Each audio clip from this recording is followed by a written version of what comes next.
কাঠা হলেও বাগুন করেন।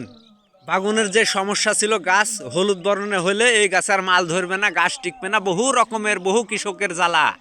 ভাই দিন শেষে 6 মাস থেকে এই বাগুনে মাল দিছে, গাছের কালার 6 কাঠা মাটিতে অলরেডি খরচ মরচ বাদে ভাই 40,000 টাকা দাঁড়া আছে। এখনো কতদিন মাল দিবে আমি এটা বলতে পারবো না। এই রমজানটা গেলে আলহামদুলিল্লাহ। আর কি চাই ভাই বলেন, কেন করবেন না বাগুন? আপনারা আপনারা প্রত্যেকটা সবজির সাথে জড়িত থাকেন।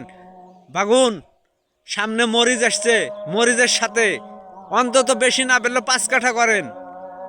কোন ফসলে কখন টাকা বেঁধে যাবে আপনি নিজেই বলতে পারবেন না। কিন্তু এবার 2026 সালে এসে সব করতে রেকর্ড হলো বাগুন। যাই বাগুনের দাম 120-130 থেকে এখন বর্তমান 60 টাকা কেজি। সামনে রমজান, এই বাগুনের কি গতি হবে বলা খুব মুশকিল।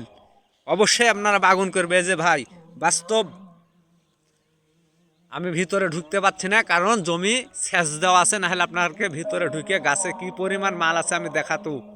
ভিডিওটা বেশি বেশি করে শেয়ার করবেন যেন কৃষক ভাইদের উৎসাহী হয় যে কোনো সবজি করতে। পাট খেটে খালি জীবন চলে না।